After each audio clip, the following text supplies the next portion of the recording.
MNA Sheikh Rohail Asghar और उनके साहबजादे के एजाज़ में अफ्तार डिनर की तकरीब का एहतमाम समाजी व कारोबारी शख्सियत और ख्वाजा गरीब नवाज सोसाइटी के चेयरमैन शाह चौधरी की तरफ से किया गया, जिसमें सलीम अवान, चौधरी सिद्दीक, मोहम्मद रियाज, मियां अरशाद, माहर मुदस्सर, मियां अफजाल, अकराम जट के अलावा इलाके के लोगों की बड़ी तादाद ने शिरकत। मेहमान ख़ुसूसी MNA शेख रोहिल असगर और उनके साहबजादे ने तकरीब से ख़िताब करते हुए कहा कि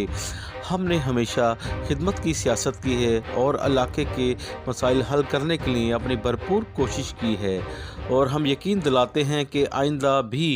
जो इलाके के मसाइल रह गए हैं वो जल्द हल करा दिए जाएंगे। इस मौके पर शाह चौधरी और हल्के की आवाम ने शेख साहब का शुक्रिया अदा किया। कैमरामैन फरहान शेख के साथ अरशद अली, सिटी 1 न्यूज़, लाहौर।